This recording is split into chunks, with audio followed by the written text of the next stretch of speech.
네, 오대영 라이브의 간판 코너 단도직입을 시작하겠습니다. 정치 고수의 맞수 토론으로 진행을 하겠습니다. 오늘도 홍익표 전 민주당 원내대표, 김영우 전 국민의힘 의원 두 분 나와주셨습니다. 어서 오십시오. 안녕하세요. 예, 일주일 금세가네요. 네. 자, 첫 번째 여당 이슈, 워낙 뜨거운 이슈여서 저는 설명을 더 안 드리고 이수진 앵커가 간략하게 브리핑을 해드리겠습니다. 김건희 여사의 카톡과 관련해서 대통령실 해명이 꼬였다는 지적이 나오고 있습니다. 대화 내용에서 언급된 이 철없는 오빠가 윤석열 대통령일 경우에 야당에선 이렇게 비판할 수가 있겠죠. 카톡 대학 속 오빠가 철없고 아무것도 모르는 대통령이라면 국민이 어떻게 믿고 신뢰할 수 있겠습니까? 반면 친오빠의 경우라도 의혹이 해소되지 않는다는 게 이번 해명의 가장 큰 문제입니다. 김건희 여사의 친오빠라 하더라도 심각한 문제입니다. 김 여사의 친오빠가 그동안 비선 실세로 호가호위 해왔다는 말이기 때문입니다. 그래서 이번 해명, 정치 고수들의 평가와 해석이 필요할 것 같습니다. 자, 바로 단도직입 OX 질문을 드리겠습니다. 대통령실의 친오빠 해명으로 상황이 더 꼬였다 O, 아니다 X. 들어주시죠. 두 분 다 더 꼬였다. 자, 저는 김영우 의원님의 설명이 먼저 듣고 싶어지네요. 처음인데 아무튼 꼬였어요. 그러니까 첫 단추를 잘못 꼈다는 거죠. 그러니까 앞으로는 잘해야 되겠죠. 왜냐하면은 명태균이라고 하는 사람은 지금 허풍인지 이런 건 모르지만은 2,000장 가까이 그런 캡처가 됐든 그런 문자 그런 게 있다는 거 아닙니까? 예. 그러면은 이게 이제 앞으로 만약에 명태균 씨 지금 태세로 봐서는 또 공개할 가능성이 꽤 있는데 그런 게 나올 때마다 그러면은 대통령실이 나서서 그 진위 여부를 가려야 되느냐. 완전히 진실 게임으로 가면은요. 명태균 씨를 이기기가 어렵다고 봅니다. 쉽지 않죠. 예, 왜냐하면 명태균 씨는 자기가 공개하는 그거를 정보를 자기 자신이 컨트롤할 수 있고 순서도 정할 수 있고 난이도도 정할 수 있고 위법인지 아닌지 이거 본인이 출제하는 거 아닙니까? 그러면은 대통령실은 거기에 지금 답을 내는 거 아니에요. 이 오빠가 아니라 친오빠라는 거 아닙니까? 근데 그렇게 따라가기 시작하면 한도 끝도 없어요. 그래서 오히려 이런 경우라면 대통령실 내부에 이런 네거티브 대응팀이 모여가지고 김건희 여사와 명태균 씨 사이에 오고 갔던 대화의 내용 아주 자세히는 모를지라도 중요했던 거를 딱 정보 공유를 해가지고 전략을 짜야 되는 게 맞는 거예요. 네. 근데 지금 발등에 불부터 그냥 끌려고 하다 보니까 좀 꼬인 듯한 느낌이 드네요. 네. 네. 이게 가장 큰 문제가 지금 그 사실관계에 대해서 대통령실이나 정부 여당이 대응하기가 난감한 겁니다. 도대체 그 추가적인 폭로 내용이 뭔지, 명태균 씨가 어느 걸 뭘 가지고 있는지에 대해서 정보가 없다 보니까 대응하기가 어려운 거예요. 예. 그러니까 이 사실관계를 알 수 있고 대답을 해줄 수 있는 유일한 사람이 김건희 여사지 않습니까? 근데 김건희 여사를 불러다 놓고 사실관계를 추궁하고 확인해 볼 수 있는 사람은 아무도 없는 거죠, 지금요. 그러니까 김건희 여사 본인이 스스로 확인해 주지 않는 한 접근할 수 없는 거기 때문에 대응이 굉장히 어려워요. 이런 일들이 벌어졌을 때 보통 이 정권이나 또는 정치권에서 정당이나 정권에서 이 어떤 문제가 벌어지고 그걸 수습할 때에는 가장 중요한 게 정확한 사실관계. 그러니까 허위로 했다가 나중에 그 허위인 게 드러나면 아주 나쁜 그 방향으로 갑니다. 그리고 두 번째는 그 정확한 사실관계를 국민에게 얘기했다면 두 번째는 진정성 있게 사과해야 되는 이 두 가지가 따라가야만 문제가 수습이 되는데 지금 자체로 봐서는 걱정스러운 건 대통령실도 그렇고 정부 여당이 사실관계 파악 자체가 안 되는 것 같아요. 그러다 보니까 명태균 씨의 입만 바라보고 있는 거죠. 또는 명태균 씨가 언론에다 뭘 얘기하고 뭐를 터뜨리는지 그러면 그거에 대해서 대응을 해야 되는지 말아야 되는지 그러니까 현재로서의 모든 이 정치 상황에 대한 주도권을 명태균 씨가 갖고 있는 상황이 돼버린 겁니다. 네, 제가 김영우 의원님 말씀 중에 궁금한 게 생겨가지고 아까 네거티브 대응팀이 모여서 이걸 검증하고 나서 해야 된다고 하셨는데 그러면 어제는 무대응으로 하는 게 나았을 것이다라고 생각하시는 거예요? 차라리 나았겠죠. 차라리. 예, 지금 이제 오빠 논쟁이 돼버렸잖아요. 네. 굳이 그런 식으로 대응을 했어야 되나? 그러면 이제 아마 모르겠습니다. 오빠라는 명칭을 뭐 김건희 여사가 직접 쓰고 있는지는 모르지만 이제 거기에 사람들의 온갖 시선, 이목이 집중되게 돼 있잖아요. 그러면 정말 또 명태균 씨는 그 엇비슷한 거를 또 찾아서 낼 수도 있고 그러면 또 논쟁이 돼야 네. 되는 것이고 지금 그야말로 중차대한 시기인데 오늘 또 이제 재보궐선거도 치러지는 날이었죠. 이렇게 중요한 시기에 이 오빠 논쟁을 벌여야 되냐 말이죠. 그 명태균 씨에 그렇게 말려 들어가야 되냐 말이죠. 그래서 저는 이거 굉장히 잘못된 대응이다. 네. 과거에도요. 사실 윤석열 대통령은 그 후보 시절이 워낙 짧고 준비 기간이 그랬는데 예전에는 그 대선팀에 있어 보면은 후보를 앉혀놓고요. 예상되는 여러 가지 그 네거티브 정말 그 아픈 거 물어보기도 힘들고 대답하기도 힘든 일까지 사사콜콜 다 그 질문지 내가지고 받았습니다. 네. 그래가지고 그 대응팀이 이걸 어떻게 해야 되나, 이거 언론 대응은 어떻게 해야 되고 이미 밝혀지지 않은 것도 말이죠. 그렇게 세밀히 해도 선거가 되면은 막 터지거든요. 근데 지금은 명태균 씨 벌써 문자 나온 게 벌써 여러 날이 됐잖아요. 그러면 예상할 수가 있었는데 어제 그 대응은 너무 즉자적이에요. 네. 지금 여당에서 여러 이제 엇갈린 반응들이 나오고 있거든요. 이른바 친윤에서는 대통령실 해명이 맞다. 친오빠라고 믿으면 된다라는 입장이 나오고 있고 반면 친한 쪽에서는 설득력이 있냐. 국민들이 이거 납득할 수 있냐. 황당한 해명이다. 예. 뒷감당 어떻게 하려고 하느냐. 이런 얘기까지 나오고 있습니다. 어느 쪽을 국민들은 더 손을 들어준다고 생각하세요? 그 제가 여러 차례 방송에서 자주 쓰는 말이 정치권에서 제일 무서운 게 사실관계보다 그렇다고 인식되는 게 더 중요합니다. 네. 그러니까 지금 이 김건희 여사 그다음에 윤석열 대통령의 관계가 또는 그동안 보여줬던 여러 가지 행태가 김건희 여사가 도리어 대통령보다 위에 있는 거 아니야? 또 실제로 김건희 여사가 이런 식의 그 말투가 평소에도 할 수 있는 것 아니야라고 인식되고 있는 거예요. 사실관계를 떠나서 사실관계 뭐가 맞는지는 모르겠습니다. 저도 뭐 제가 직접 그 카톡을 주고받은 당사자가 아니기 때문에. 네. 그런데 그럴 사람 아니야라고 인식되는 건가 충분히 그럴 수 있어라는 건 다르죠. 예를 들면 이미 그 전에 그 대선 당시에 그 대선 그 캠페인 당시에 김건희 여사 녹취록이 한번 공개된 적이 있었잖아요. 그때도 윤석열 대통령을 굉장히 좀 우스꽝스럽게 뭐 제가 차마 입에 담긴 좀 그런데 표현한 게 있어요. 그런 연속성의 맥락에서 보면 이 내용도 윤석열 대통령이라고 해도 충분히 그럴 수 있어 이렇게 얘기할 수 있어라는 게 형성되는 그 인식되어지는 거예요. 거기에 문제가 있는 거죠. 지금 예. 이 대통령실에서 공개되는 여러 가지 행사 사진 보면 거의 그 포커스가 도리어 김건희 여사에 맞춰져 있는 아주 이상한 사진들이 많이 여러 차례 나왔고요. 그런 것들이 누적되고 반복되면서 지금의 오빠 논쟁이 굉장히 사소하고 우스꽝스러운 논쟁인데 전체적으로 정권의 또 윤석열 대통령의 정부의 지지도나 신뢰도를 좌지우지하는 그런 상황까지 번져버린 거죠. 네. 이게 오빠 논쟁이 잘못하면 아저씨 논쟁으로 또 갑니다. 왜냐하면은 뭐 한간의 얘기 들으면 또 아저씨라고 호칭한다는 얘기도 있단 말이에요. 예. 만약에 또 다른 어떤 그 카톡 내용에 아저씨라고 카톡 내용에 오고 간 게 있으면 그것도 이 아저씨가 누구냐? 또 누구냐? 예. 이거 가지고 또 그러면 그렇겠네요. 얼마나 우스꽝스러워지겠어요. 그래서 일일이 대응해서는 안 되고 큰 줄기에서 지금 이 사안이 어떻게 가고 있고 이게 어떻게 튈 거고 그러면은 여기에 대해서는 대통령 되기 전에 벌어졌던 일이라면 이러이러한 자초지종과 함께 부적절한 게 있으면 이러이러한 게 있었다.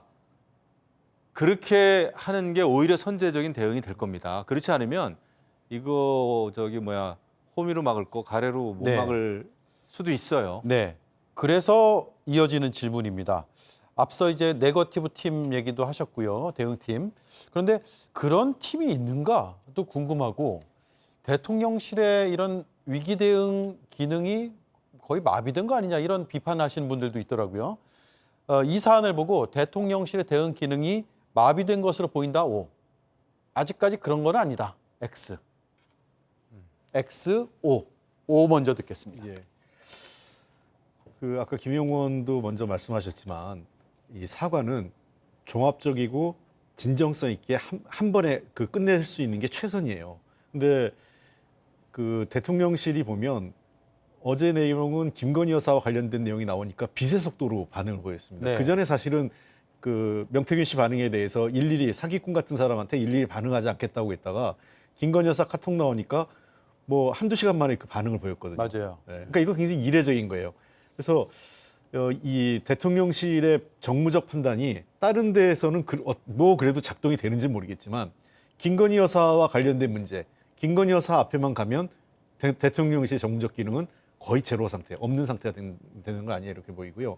실제로 저는 이 단초를 우리가 좀 유심히 봐야 되는 게 정권 출범하고 한 서너 달 만에 대통령실의 참모들이 대거 없어진 그렇게 교체된 적이 있었습니다. 예. 그 전에 들어왔던 분은 되게 당직자나 국회의원, 국민의힘 국회의원 보좌관 출신들이 많이 들어갔어요. 근데 그 사람들이 여의도하고 그 대통령실의 내용을 여의도에 흘린다고 해서 대거 그 사람들이 쫓겨나고 그 자리를 코바나 콘텐츠에 있었던 사람이라든지 또는 검찰 출신 인사, 즉 김건희 여사와 윤석열 대통령과 여러 가지 사적으로 관련인 사람들이 대거 밀고 들어갑니다. 물론 그 전에도 있었지만 더 들어간 거죠.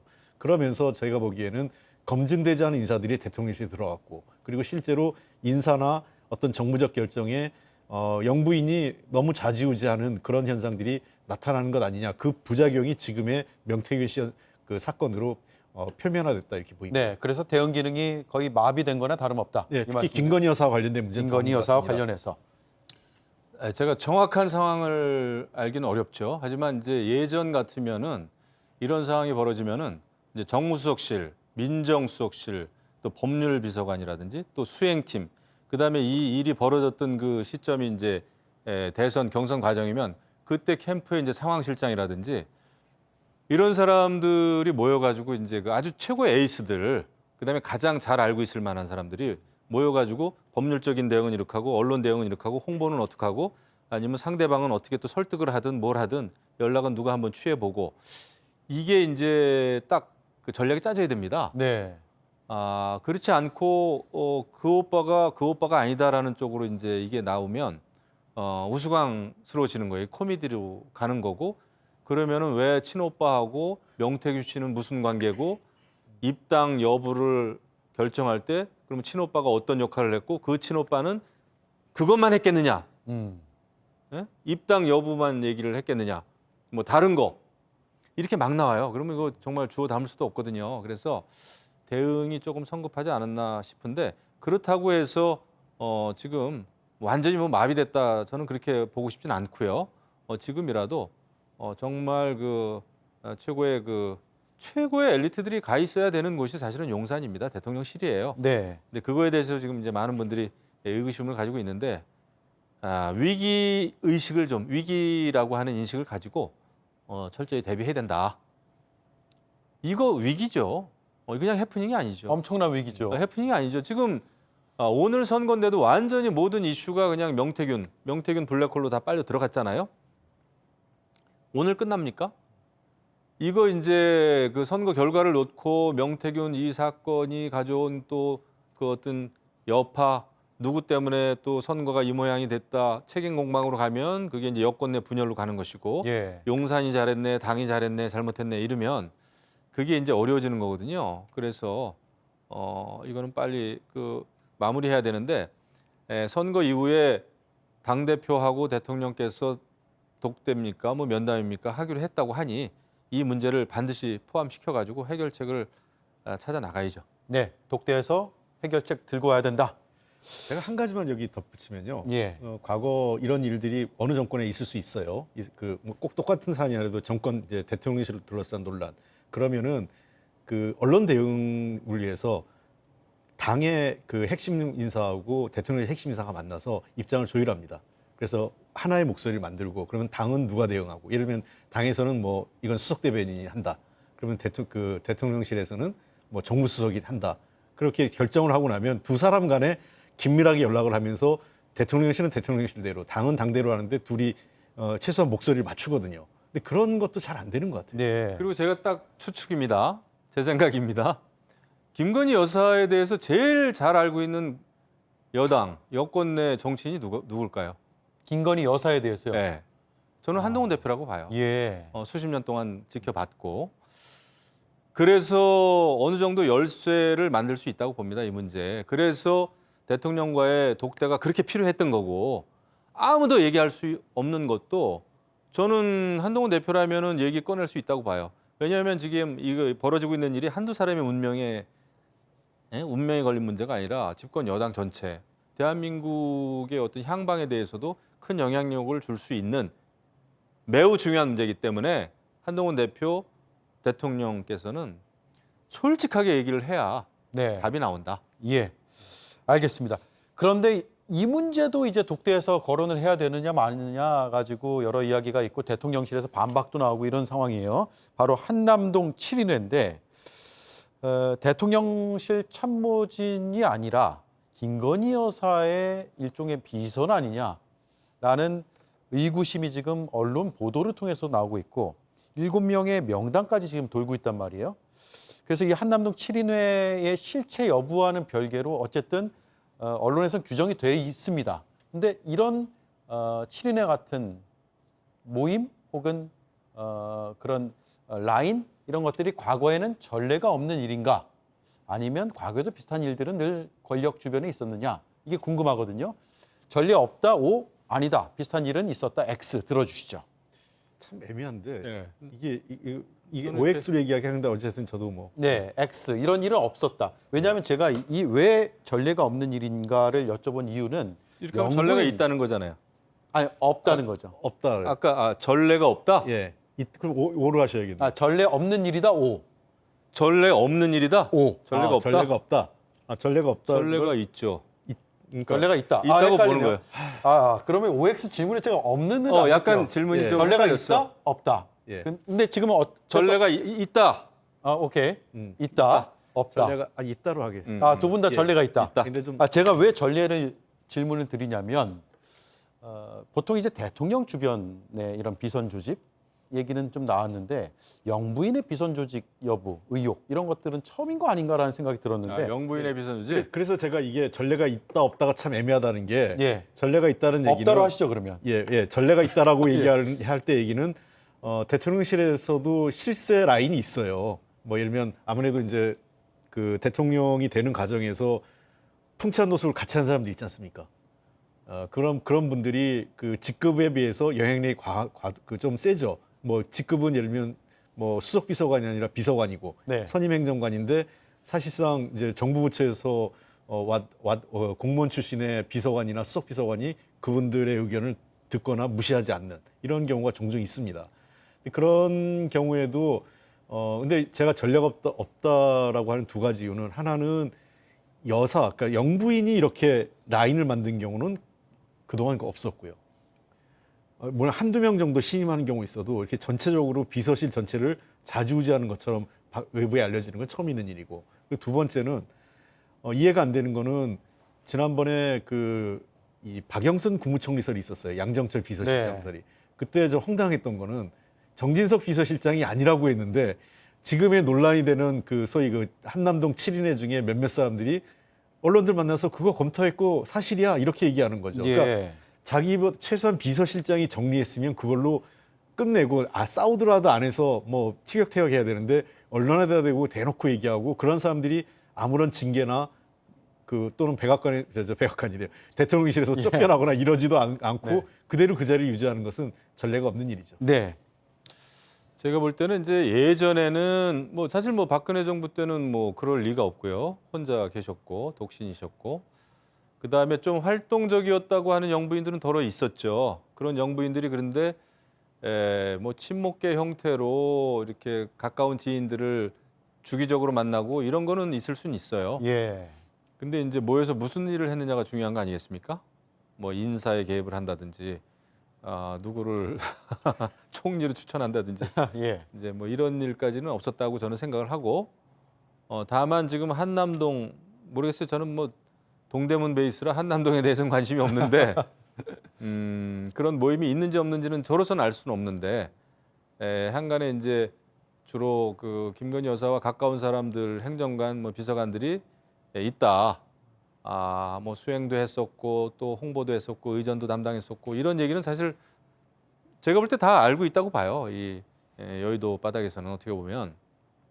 근데 이제 어떤 일을 했는지 이건 모르겠는데 이게 뭐 한남동 7회나다 이건 모르겠어요. 그건 누가 그냥 붙인 이름인지 뭐 네. 7명인지 뭐 이런 걸 어떻게 알겠습니까? 더 있을 수도 있죠. 다만 더 있을 수도 있고 더 없을 수도 있고 네. 역할이 다 다를 수도 있는데 아니면 그 7인회가 자기들이 자기들이 하는 일을 더 잘하기 위해서 또 모였다. 이러면은 뭐 괜찮겠죠. 근데 이것이 이제 어떤 다른 역할이라면 문제가 있는데 모르는 거에 대해서 제가 많이 얘기하고 싶지는 않습니다. 다만 이런 소문이 있고 하니 그런 차원에서 한동훈 대표가 아마 인적 쇄신 얘기를 했을 거예요.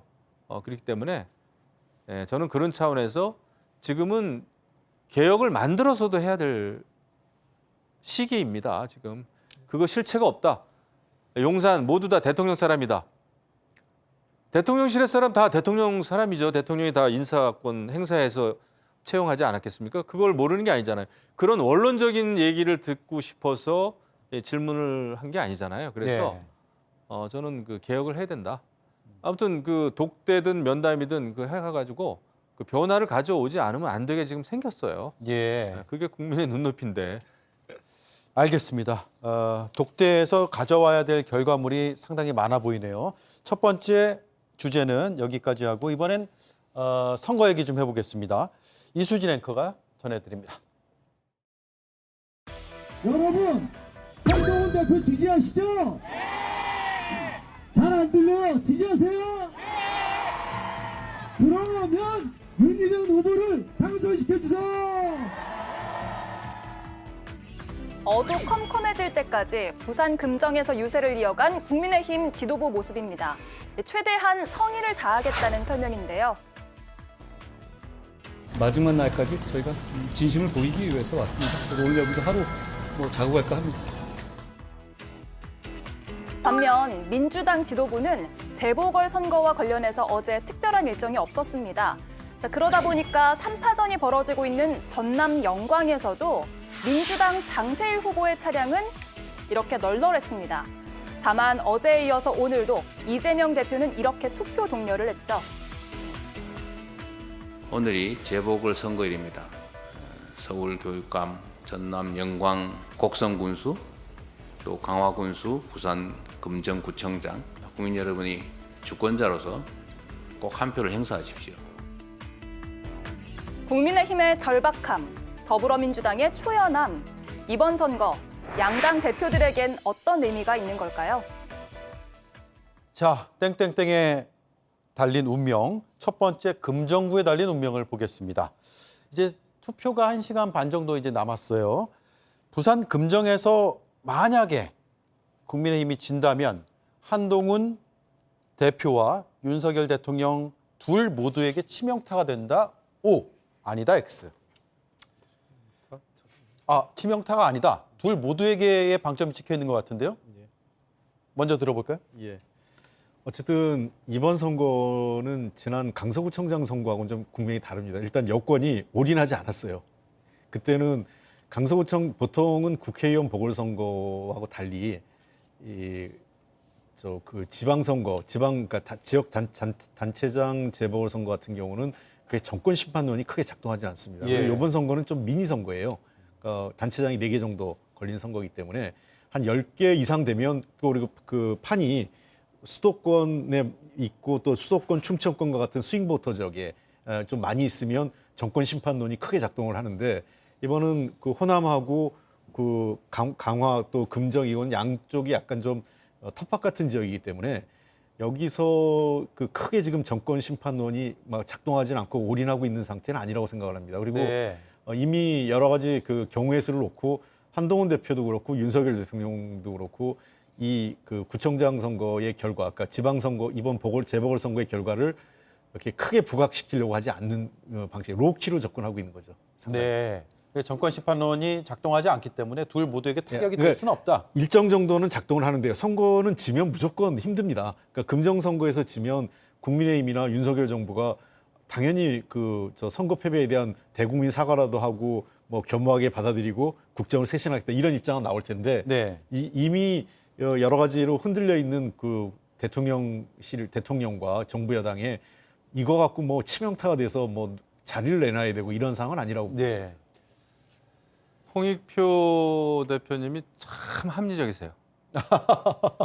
예. 네, 굉장히 굉장히 저는 지금 민주당 지도부에서는 정권 심판론 얘기하고 있거든요. 그러니까 제가 최근에 만나본 그 야권 인사 중에 제일 정확하게 말씀하신 것 예. 같은데, 저는 그게 현실이라고 봅니다. 그러니까 한동훈 대표가 당 대표니까 당에서 치른 당 후보가 지면은 좋지는 않습니다. 상처가 나죠. 예. 하지만 사실은 지난번 총선을 생각해 보세요. 총선 때도 사실 대패를 했는데 국민의힘이 한동훈 대표가 비대위원장으로서 총선을 진두지휘했습니다. 근데 졌어요. 그럼에도 불구하고 당 대표가 됐습니다. 63% 지지율로. 그건 뭐냐면 한동훈 대표의 잘못이라고 생각을 별로 안 하는 거예요, 사람들이. 나름대로 한동훈 대표는 변화를 하려고 했고 뭔가 개혁을 하려고 했는데 그게 잘 안 먹혔다. 이런 그 어떤 그 판단이 있었단 말이에요. 네. 이번에도 한동훈 대표가 금정구에 가서 할 수 있는 일이 한계가 있었을 겁니다. 당대표로서 열심히 선거운동을 했지만 판세를 바꾸긴 어렵고, 그래서 그걸 가지고 한동훈 대표를 아마 흠집을 내려고 하는 목소리는 분명히 있을 거예요. 또 책임 공방도 물밑에서 엄청 뜨거울 겁니다. 대통령실 때문에 졌다, 아니면 한동훈 대표가 뭐 자기 정치하느라고 이걸 못했다, 윤한 갈등만 일으키고 말이죠. 나올 수 있는 얘기가 뻔해요, 제가 볼 때. 하지만 그럼에도 불구하고 치명적이긴 어렵다. 네. 저는 두 분 생각이 거의 생각합니다. 비슷하네요. 그러니까 어떤 자리를 뭐 예를 들어서 뭐 한동훈 대표에게 뭐 물러나라는 요구가 거세고 뭐 이런 일은 없을 거라는 말씀이죠. 예, 그리고 또 지금 최고위원 구성도 최고위원들도 한동훈 대표를 그만두게 하고 본인들도 다 옷 벗고 나가가지고 이렇게 하기가 어려워요. 지금 한동훈 말고 그러면 다른 사람이 그러면 이제 또 비대위원장이 되든 뭐 당대표가 돼야 되는데, 지금 대통령실이 만약에 잘못된 거를 올바르게 지적하고 개혁을 이야기하고 김건희 여사의 의혹에 대해서 일침을 가할 수 있는 또 다른 당대표가 있을 수 있을까요? 대안이 저는 없다. 대안이 없다고 봅니다. 예. 그러니까 선거에 지면 늘 그 정당의 대표는 타격을 받습니다. 타격이 없다는 건 아니지만 이걸 갖고 내부에서 비판도 있지만 아마 대표직을 물러나거나 또 뭐 윤석열 대통령이 대규모 인적 쇄신, 예를 들면 뭐 내각을 전면 바꾸거나 이럴 정도의 파장은 아마 내부에서 일어나지 않을 거예요. 물론 야당이나 그 언론에서는 그런 비판을 하겠죠. 정부 여당은 겸허하게 선거 결과를 받아들이려 하고 사실상의 정권 심판이다, 이런 주장을 저희들 할 겁니다. 해야 네. 되고요. 그런데 아마 결과론적으로는 실질적인 치명적인 영향은 주지 않을 거다, 이렇게 보는 거죠. 네. 자, 마지막 OX예요. 전남 영광으로 가겠습니다. 영광은 민주당이 지면, 그러니까 진보당이나 조국혁신당에서 당선자가 나오면 이재명 대표에게 치명적이다 O, 아니다 X. 좀 애매한데 네, 치명적이다. 먼저 듣겠습니다. 그 한동훈 대표가 금정구에서 졌을 때 받을 그런 어떤 상처, 영향보다는 클 겁니다. 만약에 영광에서 지면. 왜냐하면은 지금 이재명 대표는 당내 장악력이 워낙 있는 상황에서 조국당하고의 경쟁에서 지는 거거든요. 조국혁신당하고. 조국혁신당은 그야말로 지역구 의원도 하나 없고 비례대표로 구성된 당이고 조직이나 금전면에서도 민주당에 비해서는 약하고, 이런 상황에서 한동훈 대표는 만약에 졌다. 그리고 여태까지 어쨌거나 호남 지역 전체가 민주당의 사실 텃밭이었잖아요. 영광 그 지역은 조금 다르다, 뭐 이런 어떤 그 평가도 있긴 하지만 그랬을 때 상처기는 날 거다. 이재명 대표요. 예, 이쪽 한동훈 대표보다 상처기는 날 거다. 그리고 그 어떤 내후년에 있을 지방선거까지 걱정이 될 겁니다. 조국당하고 또 경쟁을 해야 되거든요. 그러면 예. 특히 호남에서 만약에 조국당이 그러면 계속 후보들을 낸다 했을 때 이재명 대표로서는 타격이 있죠. 그래서 그런 면에서는 타격이 있는데 크게는 없을 거예요. 크게는 없고 워낙 세니까 지금 한동훈 당내에서. 대표보다는 조금은 더 있다. 그리고 지방선거의 영향이 어떤 구도적인 측면에서도 좀 있을 수 있다. 이 말씀이네요. 저는 민주당이 받는 타격은 좀 있을 건데 이재명 대표가 받는 타격은 그보다 더 적을 거다, 이렇게 봅니다. 왜 그러냐면 첫 번째는 지금 호남의 민심이 민주당에 대해서 약간 좀 불편한 게 있는 건 사실인데요. 네. 그게 이재명 대표와 민주당이 좀 분리돼 있어요. 그러니까 왜 이재명 대표와 똘똘 뭉쳐서 잘 못 싸우냐? 그리고 호남의 정치인들이 왜 제 역할을 못하느냐 이 불만이 많거든요. 그런 측면에서 선거 결과가 이재명 대표에 대한 지지 철회가 아니라 좀 더 그 이재명 대표를 중심으로 정권과의 싸움을 더 잘하라 이런 경고성일 가능성이 높다. 그리고 두 번째는 이거는 아까도 제가 얘기했지만 여당에게 만약에 그 영광에서 국민의힘 후보가 나와서 졌다면 그건 치명적이죠. 예. 그러나 지금 그 상황이 아니라 진보당 후보, 그다음에 조국혁신당 후보, 민주당 후보 3명의 3파전이기 때문에 누가 이기든 간에 이것은 호남의 민심을 한번 되돌아보는 중요한 성찰적 계기가 될 거다 이렇게 생각을 하고 예. 민주당 입장에서도 만약에 저는 뭐 대체로 지금 얘기가 결과는 나쁘지 않을 거다라는 얘기를 하고는 있는데 당내에선 만약의 경우 지금 이제 가정을 전제로 한 거니까 결과가 나빴을 경우 민주당이 패배한다고 그래도 저는 이것이 도리어 좋은 보약이 될 수 있다. 보약이 될 수 예, 있다. 예. 알겠습니다. 토론 시간이 다 됐습니다. 12시 자정 전후로 결과가 나온다고 하니까요. 지켜보고 분석이 맞는지도 한번 따져보죠. 다음 주에 또 뵙겠습니다. 고맙습니다. 네, 감사합니다.